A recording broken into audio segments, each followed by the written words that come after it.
Hey, everybody. Welcome back to a special edition of the Innovation Storyteller Show.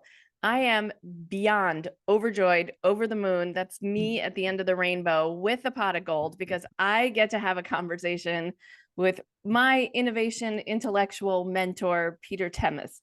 If you don't know Peter, where have you been? But if you don't know Peter, he is the founder and CEO of the ILO, the Institute for Innovation at Large Organizations. And it is the guiding light for so many innovation leaders on how to research, understand, benchmark, and really create strategies and programs that help drive innovation forward at large organizations around the world. And if Peter will allow me, I'm going to give a little bit of background on Peter. In addition to founding ILO in 2005, and in the years since, he's advised many global 2000 firms, including little mom and pop shops like Fidelity, Microsoft, Google, Bayer, Telekom Austria, and Black & Veatch, as well as NASA, Save the Children, Kaiser Permanente, and the Public Health System of Texas. Peter began his career as an academic and has been a faculty member at Harvard University, a dean at Northeastern, and president of the Antioch, New England Graduate School. He's the author of several books, including The Power of Purpose and The Just War. So, Peter, thank you for joining me again here at the Innovation Storyteller Show, one of many 30-minute segments we're going to be doing together on the topics and issues that matter most to innovation leaders today. Thank you so much for joining me. Well, thank you for having me. This Peter guy sounds great. I hope one day we'll do half the things that he did. Oh, well, I certainly think so. So thank you for joining. We can have these conversations at a very esoteric level, at a very academic level. But the fact of the matter is, doing innovation work every day takes heart and mind and guts to be able to bring breakthrough ideas to the fore, whether they come in incremental levels or whether we're focusing on moonshots. So today I want to talk about something that starts maybe from the heart. And that is, how do innovation leaders today create a trust environment whereby we can take risks, big and small, in order to really accomplish innovation that matters within an organization, to the market, and to our own purpose of why we do this work every day? So how have you found over these years that companies create trust? And maybe we just talk about what that word means, even in the corporate setting. Yeah, I think that's great. There are a lot of different dimensions to it. But what we found, which comes a little bit from 100 years of good research into how and why people trust each other under what circumstances, there are really two ways that humans build trust in each other. One is by identification. You look like me, you sound like me, maybe I've seen you at church or mosque or temple. And that can be good, but that can also become very toxic. That's a zone that we can be manipulated in, and we can manipulate others in. The other way to build trust is through a series of kept promises. That's much more powerful. One of the reasons we kind of dipped into this beginning about a decade ago is there was a CPG company in Europe that wanted to work with us to help them understand and support their new marketing theory, right? Which was that millennials develop trust differently from prior generations. It was very exciting, but wrong. So our research, our exploration, and even our instinct was that doesn't sound right.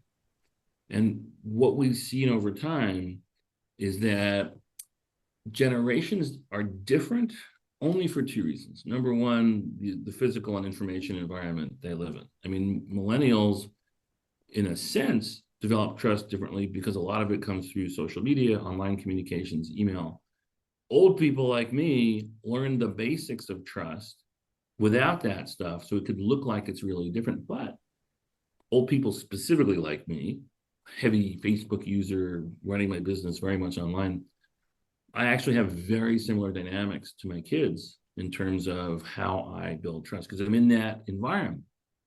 So once you start saying a series of kept promises works generation to generation, it changes as people go from developmental stage to the other. Like if you say, hey, millennials don't want to own their own homes, look at the numbers. Like, well, A lot of millennials are still a little shy of the years of home ownership, or a little shy of the income relative to the cost of homes, right? These are externalities that would also affect folks at different ages. But the core, they're really not that different. People want to have a home. They generally prefer to own it rather than to have some kind of transient relationship with it. And it's a generational difference. So our conclusion, based on other research as well, is if you want to establish a stronger relationship of trust with your customers, with your prospects, and with your folks, you have to start thinking about what promises are you already making, and are you really keeping them? And especially for new relationships, what promises could you make that aren't too bold to begin with? You can just look at any kind of set of display ads online or really embedded social media marketing. The folks who promise instant results and big, fancy, crazy things, boy, it can be tempting, but you only get one swing at the bat. You tell me I'm going to lose 20 pounds in 30 days, and I pay for your product once, you better keep that promise. And I promise you, you almost certainly won't.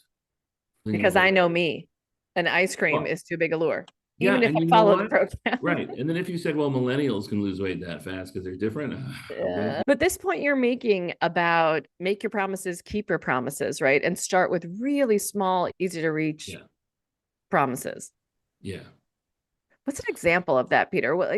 Yeah. So I'm starting out in my new chief innovation function role, right? And I want to bring the big ideas. Where do I start?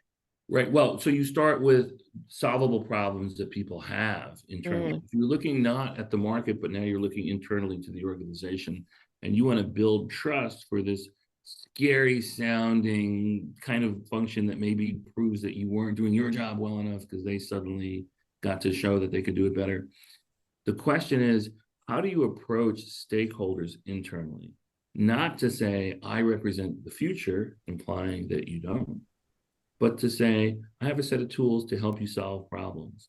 And they could be problems where you know the solution or problems where you don't. But we have a lot of corporate functions, a lot of business leaders out there who are saying, I know how to solve this problem. If only I had two more sets of hands to do it.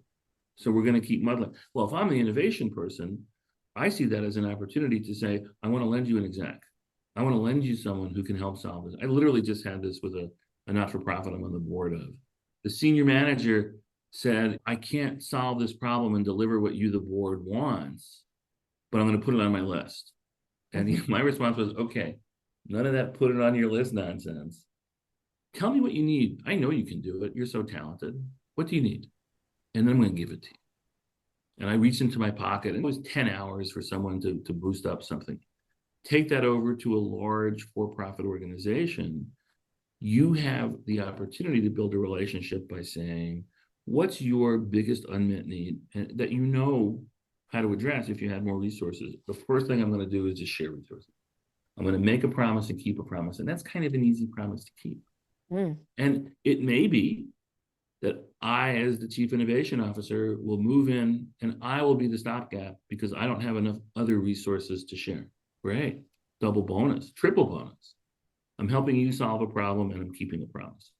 I'm helping you get to really know me, so you'll be even more likely to pick up a phone with a good idea or to ask for help in the future. And I am fulfilling the kind of promise that opens the door to the next promise. It's like, all right, you know that wonderful phrase, what have you done for me lately? What a beautiful invitation that is to a colleague who's trying to grow more connectivity within a firm, or to a company or a not-for-profit trying to serve you. If you said, what have you done for me lately? Well, let's do it tomorrow. Maybe I didn't do enough for you lately. What can I do for you now? And that outlook is all about modest, appropriate, incremental promise making and keeping, which really means that's about building trust. Once you've done that for a few rounds, now you can start really bringing out the agenda. And I can give you a couple of examples if you'd like. Yeah, the reason that I like this is because how many of us have stepped into a new role? There are so few factors we can actually control, right? Yeah. Especially in a large organization. Yeah. But I can be an incredible listener, and I can be having my radar tuned to finding the small problems that need to be solved where I can step in and to somewhat be either a support or even a superhero in some cases. If someone hasn't been able to get 10 hours of somebody's time and attention in order to get that done, because part of my job in creating trust as being known as trustworthy. Yes. And that's something that takes place over time. It Yes. doesn't happen from day one. In fact, day one is probably filled with a lot of skepticism because Right. the person who was in the role before couldn't get it done. Exactly. And chances are some of these people that we're talking to have been burned, Yeah. Oh, yeah. and are very Big skittish, big promises were made and not kept. right? Or even small promises made in Yeah. them. I Yeah. mean, Right. I mean, and you walk into some organizations as consultants, we know this, right? That like the bar is even so low Yeah. because so little has been accomplished. You can really do well just thinking about it. I have a very good friend who stepped into an innovation role at the second largest insurance company in America. In his first day, he was presented with a 100-page McKinsey deck and Yeah. said, "This is what they left us, figure it out." Right. And rather than Yeah. go to the deck, instead, he called 40 direct reports around the country and said, "Tell me about your experience," and just did the listening tour while Yeah. studying that McKinsey deck at night, trying to figure out what the heck it was all about. Yeah. Yeah. And Yeah. only came back to the board with, "I'm happy to tell you about the 1,000-page McKinsey deck that I've Yeah. distilled down to 10. But more importantly, I want to tell you what the voices from the field had to say first." Right. That's incredibly powerful. Mm. One of the principles that we've kind of distilled over the years is the best advocate and the best face for the innovation agenda in an organization isn't the head of innovation, and it's probably not anybody on your team, and it's not even the CEO. It's a couple of customers who are aligned to your innovation agenda, who are telling everybody else, "We are so happy with the directions you're going in. Keep going." Keep going. That's the measure of trust, right? Keep Yes, exactly. going. Yeah, Exactly. Yeah. right. So why do so many organizations screw it up? Like, tell us about the ones who are doing it right, Peter, and the Yeah. ones who are Yeah. doing it wrong. Why do they screw it up? Where does it happen? Well, in terms of doing it right, one great case study comes from Pepsi and Luke Mansfield. He's been on your show, I believe. Yep. We learned a lot from working with him. So he had been in a big innovation role at Samsung. He gets hired at Pepsi as head of innovation for their beverages group. He comes in, and the distilled version of this is he looks for the opportunity to give this army of people in the middle of the organization incentive to trust him.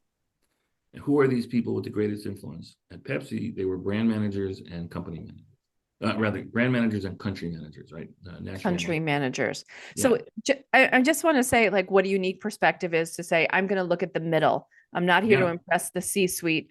I'm not just creating some kind of moonshot, but rather, what do my most influential managers need from me? 100%. Wow. We did a big project in our early days for a big healthcare org.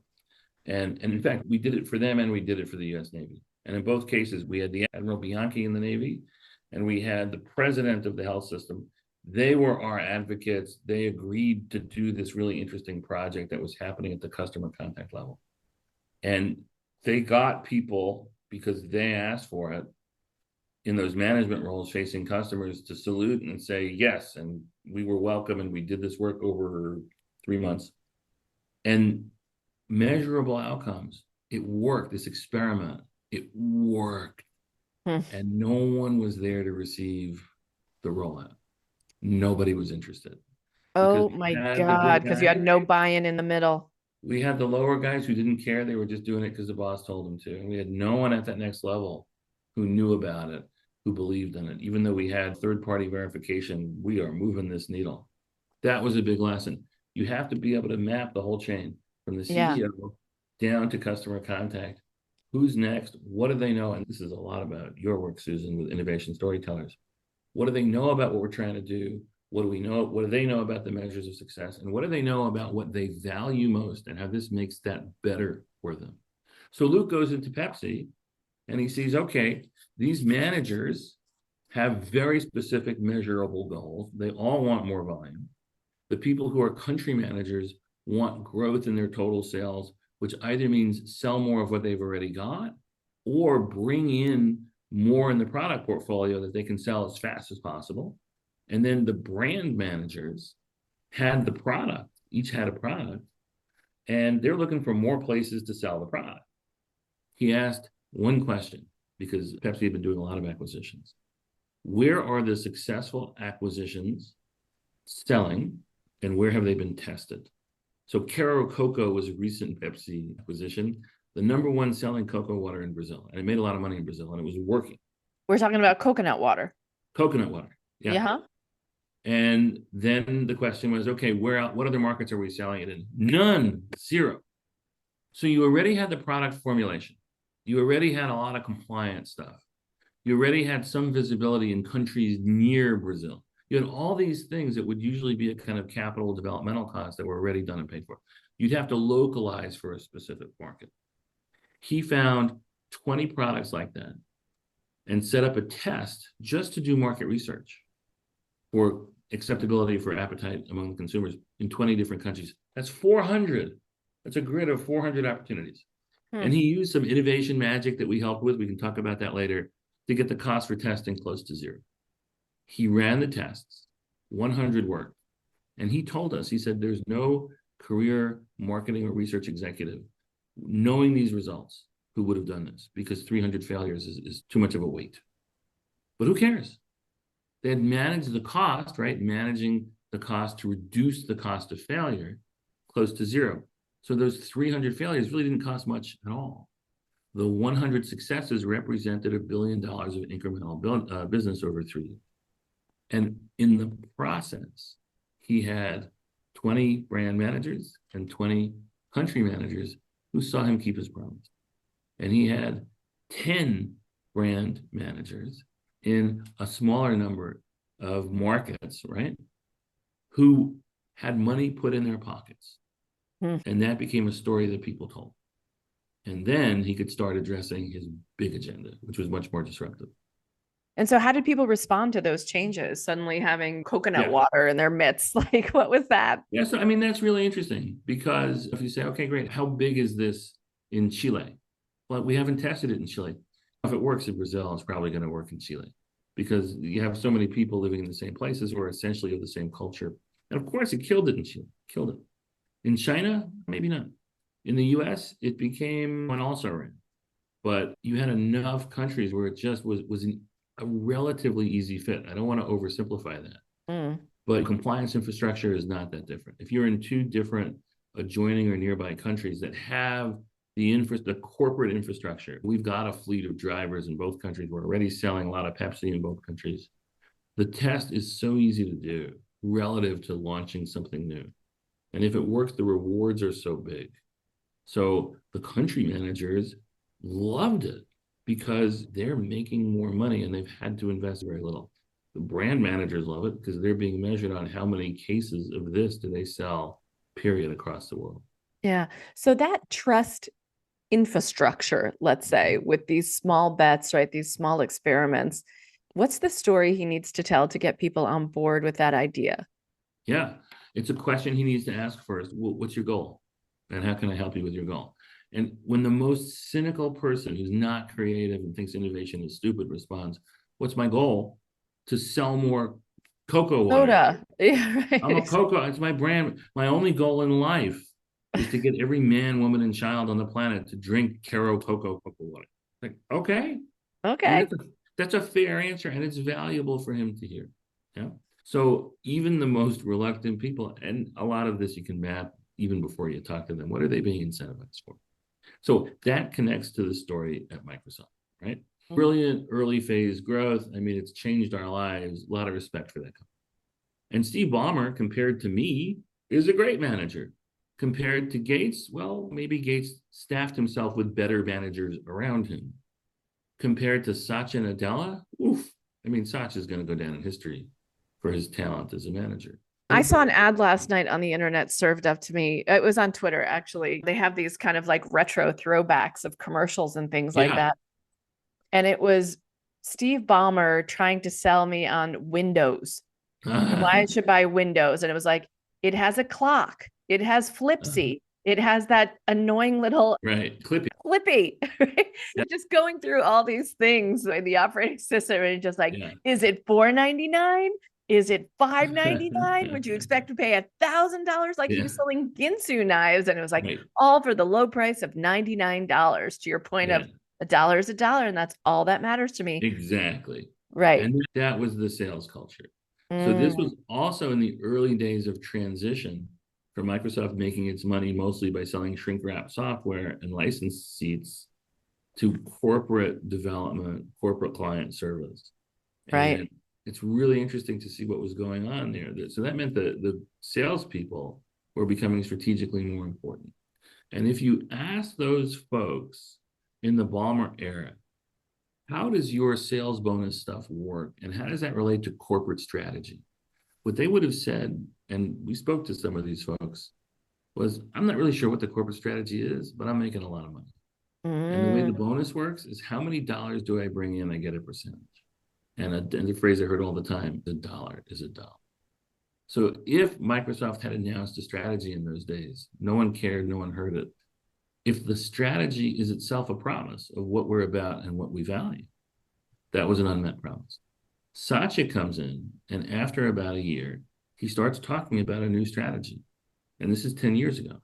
He said, our future will be 100% mobile and 100% digital, which is a really interesting and actually not really 100% accurate when we look back over those 10 years, but it had a tremendous amount of clarity. And he had a few months of work to do even after that announcement.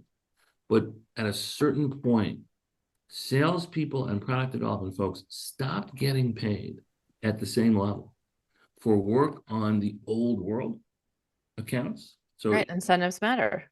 yeah, and they got bogeys and double bonuses for the pure digital and mobile stuff. And what that meant was, as an example, if the Department of Motor Vehicles in your account base pays you $1 million with very high margin because they're an unsophisticated customer, you made a great commission in the old days. But now that our future is 100% mobile and 100% digital, you're going to make a lot less because that's not a strategically valuable account. If you bring in $1 million of work to support a fleet of handheld devices instead, even though the margin in the early days is probably going to be lower, you get a bigger reward because that's the business we want to build. And it's a promise to the workforce that's kept. And that idea of kept promises, right, is one that just continues throughout this discussion. I often tell people that a strategy is just a fiction until you start executing on it. But to Yeah, build on that, it's a story, right? That the CEO that's right. stands up in front of the company and tells. But like any good story, there's a moral to the story. And there are values that are Yeah, inculcated into yeah, the story that said, we succeed when we believe in these things and we act on these things together. that's right. And by the way, there's consequence if we don't. Yes, Because a yes. lot of people want to uphold the promise, but they don't want to talk about kind of the punishment by not abiding by that. So certainly incentives and commission structures are one, but I'm recalling Netflix's groundbreaking HR slide deck. I think it was like Yeah, I 107 remember. pages, which was no genius jerks. Like you might be the best developer in all of Yeah, Silicon Valley, but if you really don't treat your colleagues well, you right. will not be welcome here and you'll be shown the door. Yeah. Oh, I think that's very valuable. And what's great about that is it begins with a principle. The two things that you need to begin with to have a really healthy, innovation-oriented culture is you need to have some principles about what you believe and knowing what you're for as you serve the world. But the second principle is you need to be relentlessly close to your customer. Mm, And strategy really comes from your customer. And that's one of the reasons why Satya didn't walk in on day one and say, here's our future. It was something that he really took from. It was a distillation, not a new idea that came from his customers. And that's why, interestingly, that's why some of the McKinsey stuff doesn't work. But if McKinsey does the job in a close to the customer way, which they often do, it can work. When you, instead of saying, here's our new strategy, go get them, boys, take this and follow it, it's less effective. If the strategy is more a description of where our customers are taking us, then it tends to work much, much better. But the change that happens isn't here's the strategy, now adapt to fit it. The change that happens is here's what we believe, and here's what the people we serve are telling us we want, number one, and demonstrating that they will want, even if they don't have the language for it today. That behavior that happens inside, right, especially in the innovation suite, is there's a lot of push and pull on what that innovation agenda looks like. Yes. And the levels of buy-in, to your point about like getting the middle to buy in, and then getting the C-suite to buy in, getting the frontline worker to buy in. That's a lot of storytelling in my mind, but there are certain principles that have to be upheld in order to continue to push. So if I'm sitting with my innovation colleagues, there are a lot of competing interests for who gets the chief innovation officer's time. And what does it look like when trust is broken, when it says we're going to move forward on this, and then either the data doesn't bear it out, which is a little bit more tolerable to take, but the political winds change or the strategic winds change, and suddenly what you've been working on is for nothing. Yeah. What happens is you can't form good collaborative teams. What happens is you start doing things that are harmful to the organization and your customers, but don't emerge until after you've gotten your bonus and you're gone. Ow. Wow. I can name a couple of big companies we've worked with, an insurance giant, which was known for that environment. One of the majors, not tier one, but tier two, pure tech, now internet-oriented companies, owned, or a public company, but principally owned by a billionaire. People from that company come around the table and they don't like what we do because they're not open to relationships that are truly reciprocal and that have that high level of trust. It's right. There's a terrific writer named Francis Fukuyama who's been at our table a few times, wrote a book called Trust. And it's about how trust works from an economic development perspective. And he says, look at Italy. Italy is really two different countries. High trust, normal European country in northern Italy. Government works. Low trust in southern Italy. Everything is clannish. And he has tools to measure that. So what are the differences? The difference is every Global 2000 company based in Italy, and there are a bunch, is in northern Italy. There are none in southern Italy, even though there are such virtues and so much beauty in southern Italy. Why?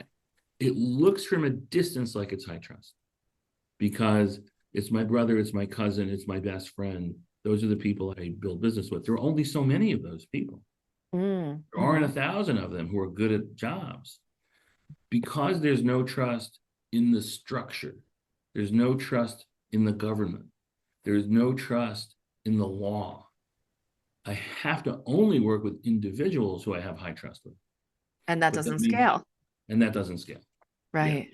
Yeah. So what happens when the larger organization doesn't trust the innovation team? Oh, that's very interesting. Right? Because maybe we have a track record of not actually performing.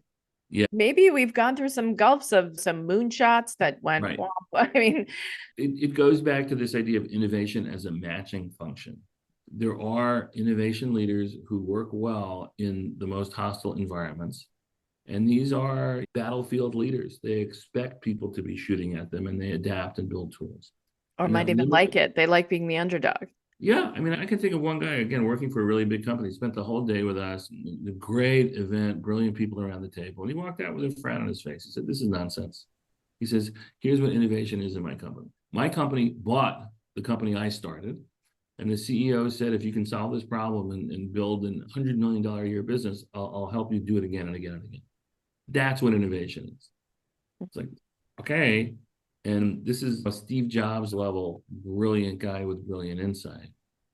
But he's not sharing knowledge. He's only learning from others in terms of figuring out where the next landmine is and trying not to step on. He, just like Jobs, he would have been the most revolutionary and valuable player if he actually was trusting and trusted and was able to adapt to what other companies can do. I'll tell you one short story. I worked for a guy when I was right out of college who owned a $100 million a year business, publishing. And I asked someone once, I'm a kid, I said, does Marty own 100% of this business? And the vet there said, more. He was that kind of owner manager. And he was simultaneously really generous and really nasty. So he would promote people beyond their capacity and support them really well to develop them. So that created a lot of opportunity and earnings for people. And you'd be in a meeting and you'd say something and he'd say, well, that's flawed. Next. So what is this? Well, what this was, one guy with a genius level amount of support around his decision making. And his kids, he died a few years ago. His kids finally just sold the company. It was half the size it had been. But he bet right. Now, Jobs was like that, but at a much higher level. And he was shockingly great at betting right. And he recruited people who adapted to him and understood the game they were playing. And it was terrific. But if you look at Tim Cook as a vastly better manager, why? Tim Cook is process-oriented rather than product-oriented. I mean, he's certainly paying a lot of attention to product. But with Jobs, the issue was always, what's the next amazing thing we can do that changes everything? And he was so good at that. And Apple, for a long time, was brilliant at opening up new markets, which is really hard to do, and making more dollars every year, but starting to lose share after step 2 or 3 in that game. So Jobs certainly made a much larger contribution to IBM and to Microsoft, even when they were officially enemies during those periods, than he did to the shareholders and employees of Apple, even though he was perfectly good to the shareholders and employees of Apple. This guy I worked for with the $100 million business, what really prevented the business from being what it could be. And I worked for him once for a year when he was in his 50s, my age now, and once when he was in his 70s. And the business was bigger because he was selling more and more of essentially the same product to the same generation of people whom he understood intuitively. And their audience aged out. And that's when their business started to decline, because he wasn't able to engage the notion that he should serve people to solve their needs. I mean, he thought he did, he said he did, but he couldn't hear people of other generations. And what he should have done, I mean, that's okay. A lot of us are like that. He didn't have the trust in that next group. He would say he had 3 adult children working for him. And I was standing with his son. And he said to me, talking about college, he said, I'm very disappointed in the colleges that my kids went to. We sent them there as very bright people. They came back dumber. And he really believed that. And he said that in front of him. Yipes. How does someone like that give what they can really give, have failures, learn from them, pick up quickly, mark the territory, and find new ways to fulfill the mission of the company? They can't. I feel like that could have been a speech I would have heard from the mouth of the dad in Succession. Yeah. Right? I mean, it's like, I don't even trust my kids to run this joint, right? That's And right. I've taught them everything I know. Yeah. And again, that's the warrior. And sometimes you need the warrior, right? But warriors are not builders. You need, in the long run, innovation is about building things that last. It's fascinating your point about Jobs versus Apple. I'm calling him Tim Apple. Oops, Tim Cook. To your point about you're either building for discovery or you're building for efficiency. And these are, I mean, just clear examples of the leader who builds for discovery versus efficiency. But it's fascinating. That's what Wall Street rewards, because I don't feel like Apple certainly hasn't invented the phone that folds in half the way Samsung has. Right. Oh, it has lost that level of discovery to the point where when I speak to my kids who are 25 and 27, they will say, well, what's so breakthrough about Apple? Yeah. And they've grown up on those products their whole life, right, because that was their starting point. Right. And so, Apple, yeah. So they're not craving necessarily that next new thing, but they don't see it. It looks exactly the same as it did to them when they were getting their first phone. And some firm will give them something they're not expecting that's amazing. And it probably won't be Apple, although we'll see. I mean, Apple is a little bit of a closed book for us. They do not participate in ILO events. We've had some phone conversations with them, but they're really alone among the rank of the largest tech firms in terms of never wanting to come and sit at the table. So there's a lot we don't know about Apple. I could tell you secrets. And that's how they like it, right? Yeah. Well, and I can tell you secrets from Amazon and Google and Microsoft. This isn't a secret. It's an observation about Amazon. So if you have that Venn diagram where you've got efficiency orientation versus discovery orientation, most companies overlap just a little bit. And innovation is discovery oriented. So folks have to be evaluated differently. They have to be resourced differently if they're doing discovery than innovation. That's really important. But in the long run, you find every company is a little different in how much they overlap, right? So a company like Pepsi, very reasonable, a little bit of overlap. And that's like the R&D department and a few other features here and there. The two companies that are almost completely overlapping on top of each other that we've worked with are Toyota and Amazon. They are relentlessly efficiency oriented, and yet they do brilliant jobs in discovering surprises from their marketplace every day, in some cases every hour. And then those new legitimate real discoveries of change and difference get funneled very quickly into the efficiency engine. And So it is moves that a very more rapidly. trustworthy model, right? Sometimes discovery can sound like artistic almost in nature, right? So we don't know where it's coming from next. It might show Right, up, it might not. But right. efficiency sounds like a very trustworthy platform to build something on. Well, it depends on how you feel about your customers, because this is very much like being a parent. You mentioned having young adult kids. If you can see through your kids' eyes, depending on who they are and all the other variables, you recognize that I mean, man, when this kid was in diapers, I was so vitally important and valuable to this kid. Now that this kid is in graduate school, she's living in a different world and knows so much more than I do. I hope I still have a connection of love and concern, but she doesn't need me the same way. And I Yeah. think you have that in companies too. So that's why you need that kind of constant generational refresh, which is about being really close to customers and about hiring and trusting people. You don't have to trust them if they don't perform, but you do have to see whether they keep their promises and whether you keep your promises. If both are true, these are really reliable folks. Yeah.